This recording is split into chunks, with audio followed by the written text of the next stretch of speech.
सो इस वीडियो में हम अपने सिलेबस का जो जीएस पेपर 1 का है उसका सेकंड पॉइंट देखेंगे। फर्स्ट को मैं कट कर देता हूँ, ये मैंने आपको समझा दिया है, ठीक है। ये वो पॉइंट है जो आपने प्री के लिए पढ़े होंगे, बस आपको मेंस के लिए इससे अलग कुछ नहीं पढ़ना है। जो भी आपने प्री के लिए पढ़ा है, आई रिपीट, जो कुछ भी आपने प्री के लिए पढ़ा है वो सफिशिएंट है, उसको आपने यूज़ करना सीखना है। अब आप पढ़ने बैठेंगे मेंस के लिए तो वो बहुत लंबा है, लेकिन उससे अच्छा है कि आप अपने प्री का जो भी पढ़ा हुआ है उसको इतने स्ट्रक्चर्ड वे में दिमाग में ले आओ। बस आपको उसको यूज़ करना सीखना है, दिमाग चलाना है, ठीक है। कैसे? चलिए मैं बताता हूँ आपसे। मॉडर्न हिस्ट्री है, अभी आप सिलेबस छोड़ दो। इन्होंने 18th सेंचुरी के बाद से बोला है, means mid of the 18th century, 1750 के बाद से। तो जनरली जब जो ब्रिटिश है वो आ जाते हैं, प्लासी जीत लेते हैं, उसके बाद की जो इवेंट्स हैं उन सब पे। तो आपको वैसे नहीं करना है, आपको कैसे करना है? पहला पॉइंट है आपका, जो मिलिट्री कैंपेन इन्होंने की, मिलिट्री, दैट मीन्स इन्होंने इंडिया को कैसे जीता, सारे राजाओं को हराया, फिर जो फॉरेन पावर्स थी उनको हराया, फिर नेपाल, अफगानिस्तान और इन सब में जाके, म्यांमार में जाके कैसे इन्होंने वहाँ के किंग को डिफीट करके वहाँ पे अपना डोमिनेंस इस्टेब्लिश किया, ठीक है। तो मिलिट्री की आप ऐसे आराम से देख लेना, 1757, ठीक है। फिर अपना जितने भी गवर्नर जनरल आएंगे, जैसे आपका डॉक्ट्रिन ऑफ सब्सिडरी अलाइंस है, डॉक्ट्रिन ऑफ लैप्स है, तो ऐसे करके इनकी पॉलिसी जिस हिसाब से इन्होंने इंडिया को जीता। तो ये तो आपने पूरा सीक्वेंस में प्री के लिए आप पढ़ते हो, बस वैसे ही पढ़ना है, वही चीज़ें याद रखनी है। दूसरा आपको क्या याद रखना है, इनका जैसे एग्रीकल्चर की पॉलिसीज़ क्या थी, सीक्वेंस में याद रखनी है सारी, कि 1750 के बाद से 1800 तक क्या हुआ, 1800 से 1850, 1850 फिर 1850 से 1890, ठीक है। फिर अपना 1947 तक, जितना भी जैसे भी है क्रोनोलॉजी, आपको इसको वैसे याद रखना है, ठीक है। थर्ड आपको क्या देखना है, इनकी इंडस्ट्रियल पॉलिसी, इन्होंने इंडस्ट्री इंडिया की कैसे ख़त्म करी, अपनी कैसे इस्टेब्लिश की, फिर रेलवे वगैरह लेके आए उसको और ज़्यादा एक्सप्लोर करने के लिए, एक्सप्लॉइट करने के लिए, ठीक है। फिर आप देख लेना इनकी प्रेस का डेवलपमेंट कैसे हुआ। फिर आपने क्या देखना है, सिविल सर्विसेज का डेवलपमेंट कैसे हुआ through out the history, right from 1750s, ठीक। नेक्स्ट आपको क्या देखना है, जो इनकी सोशो कल्चरल पॉलिसीज थी।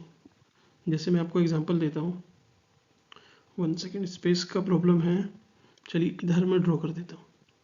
कैसे याद रखना है आपको मोटा मोटा, जैसे सोशो कल्चरल पॉलिसीज का देखना है, तो ये कुछ मैप है, आप सॉरी ग्राफ है, आपको समझ में नहीं आया होगा, ठीक है। मैं आपको भी हिंट देता हूँ, समझ में आ जाएगा। ये 1750 है, ये 1813 है, ये 1858 है, और ये उसके बाद का फेज है। तो आप देख रहे हो कि इनका ब्रिटिश का जो इन्फ्लुएंस था 1750 से 1813 तक लगभग बहुत कम था, नहीं था। 1813 में ऐसे क्या हुआ, एक चार्टर एक्ट आएगा जिसमें बोलेंगे कि हम 1 लाख एजुकेशन पे खर्च करेंगे, और वो खर्च क्या था कि क्रिश्चियन मिशनरीज को इन्होंने बुलाया इंडिया में, और फिर कन्वर्जन और ये सब स्टार्ट कराया, तो उनके प्रमोशन के लिए ही थे एक्चुअल में 1 लाख रुपए। तो देखना यहाँ से सोशो कल्चरल इन्फ्लुएंस इनका बढ़ना शुरू हो जाएगा, ये इंटरफेरेंस बहुत करेंगे।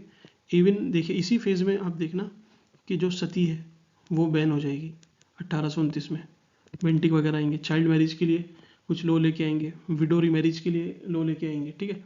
तो यहाँ पे इन्होंने इंडिया के जो कल्चर है उसमें बहुत इन्फ्लुएंस किया, इंटरवीन किया, ठीक है।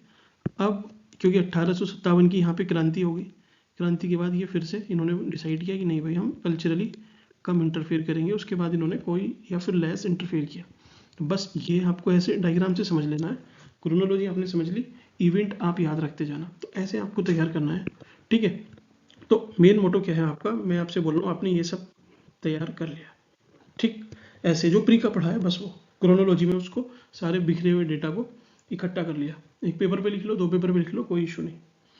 अब आपको क्या करना है, वो क्वेश्चन पूछता है सपोज कि ब्रिटिश की इकोनॉमिक पॉलिसी का, आर्थिक नीतियों का भारत पे क्या प्रभाव पड़ा।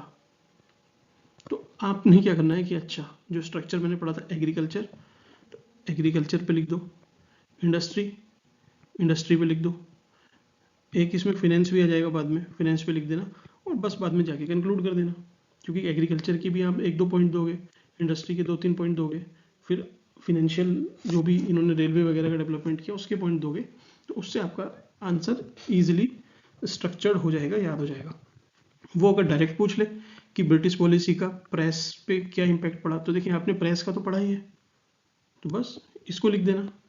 मिलिट्री का पूछे तो मिलिट्री को, एग्रीकल्चर को स्पेसिफिक पूछे एग्रीकल्चर, इंडस्ट्री पूछे इंडस्ट्री, सिविल सर्विसेज पूछे सिविल सर्विसेज, तो ऐसे, और जनरलाइज करके पूछ ले कि ब्रिटिश पॉलिसीज ने इंडिया को कैसे इन्फ्लुएंस किया, तो पॉलिसीज में मतलब क्या, तब आपने सब कुछ इंक्लूड करना है कि अच्छा मिलिट्री की पॉलिसी, इकोनॉमिक पॉलिसी, ठीक है, आपकी जो एडमिनिस्ट्रेटिव पॉलिसीज है, ठीक है, फोर्थ सोशियो कल्चरल नीति, तो इन सबको आपने स्ट्रक्चर करके लिखना है। तो मेरा आपसे एक लास्ट रिक्वेस्ट यही है कि जो आपने पढ़ा है प्री के लिए उसको आप स्ट्रक्चर्ड वे में ऐसे क्रोनोलॉजिकली लिख लो, याद कर लो, एग्जाम्पल जो भी है, 1-2 पेपर पे समरी हो जाएगी उसकी, 2-3-4 पेपर लग जाएंगे, कोई इशू नहीं, आपका प्री का भी रिवाइज हो रहा है प्लस मेंस के लिए।